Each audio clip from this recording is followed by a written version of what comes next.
5 وقت کی نماز جو ہے نا وہ شوگر لیول کنٹرول کرنے کا بڑا ذریعہ ہے. 5 وقت کی نماز آپ کو پتہ ہے. ڈاکٹرز جو ہے نا وہ اس بات پر متفق ہیں کہ آدمی جب صبح کے وقت سو کر اٹھتا ہے تو اس کا شوگر لیول سب سے ڈاؤن ہوتا ہے. اسی لیے لیبارٹریز میں جب کولیسٹرول چیک کروانا ہو تو ڈاکٹر کیا کہتے ہیں کہ صبح کے وقت کھانے سے پہلے آئیں، چونکہ اس وقت انسان کا شوگر لیول پہلے ہی ڈاؤن ہوتا ہے. اس لیے اللہ تعالیٰ نے اب شوگر لیول تو ڈاؤن ہے. اب یہ جو جاگنگ ہوتی ہے، یہ جو واک ہے، تیز قدموں سے جو چلنا ہے، واک ہے، یہ کیا کرتی ہے؟ شوگر لیول کو کم کرتی ہے نا. جن کی شوگر ہائی ہوتی ہے ان کو کیا ڈاکٹر کیا کہتے ہیں؟ واک کریں آپ زیادہ سے زیادہ.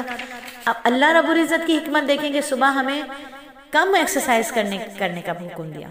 نماز میں فجر کی نماز میں صرف 4 رکعتیں، کیونکہ پہلے سے انسان کا شوگر لیول ڈاؤن ہے. 4 رکعتیں، لمبی ایکسرسائز نہیں ہے، لمبی ایکسرسائز نہیں.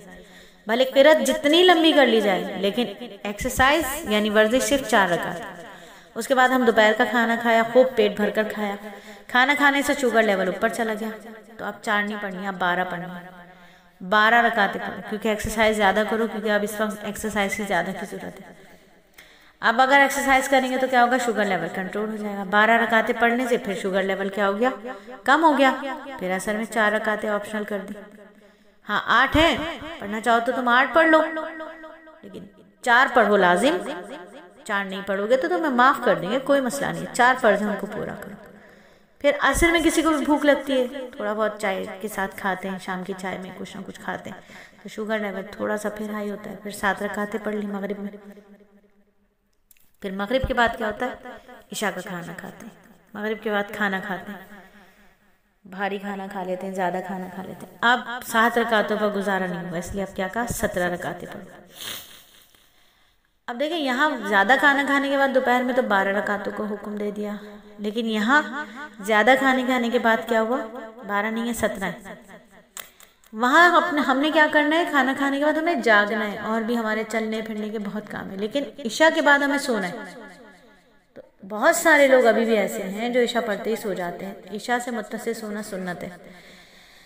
تو اب کیا پتہ ہے کہ اب کام ہم تو کرنا نہیں ہے، تو اس لیے اب کیا کرو؟ زیادہ ایکسرسائز کر لو، یعنی تم 17 رکعتیں پڑھ لو. تو اللہ تعالیٰ کی شان دیکھیے کہ ماہ رمضان میں تو بندہ صبح روزہ رکھتا ہے، سارا دن بھوکا پیاسا ہوتا ہے، تو شام کے وقت جب افطاری ہوتی ہے تو خوب بھوک لگتی ہے تو اوور ایٹنگ کر لیتا ہے.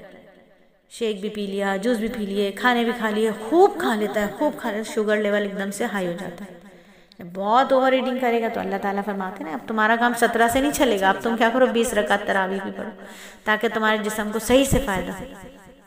پروردگار عالم اپنے بندوں پر اتنے مہربان ہیں، اتنے مہربان کہ عبادت بھی ایسی رکھی جس کا بندوں کو ہی فائدہ ہو رہا ہے، جسمانی اور روحانی دونوں طرح کا فائدہ بندوں کو ہی ہو رہا ہے. جب کوئی آدمی سفر پر نکلتا ہے نا تو سفر میں مشقت ہوتی ہی رہتی ہے. تو اچھا ہے جو فرض تھے وہ بھی ہم نے آدھے کر دیے، جو نفل تھے وہ بھی تمہیں معاف کر دیے. سفر اگر کسی کا ہے تو اس میں اللہ رب العزت نے معافی فرمائی. لیکن رمضان اتنا خوبصورت مہینہ ہے، اتنا کچھ کھلا کر اللہ رب العزت بیمار بھی نہیں کر رہے ہیں. اللہ کا احسان ہے کہ انسان اتنا کچھ کھا رہے اور اللہ رب العزت اس کو نمازوں کی ترتیب میں سارا ایڈجسٹمنٹ ہو رہا ہے، انسان کو پتہ بھی نہیں چل رہا. بے شک اللہ تعالیٰ نے بے شک حق فرمایا، برحق فرمایا کہ تو اور تم اپنے رب کی کون کون سی نعمتوں کو جھٹلاؤ گے.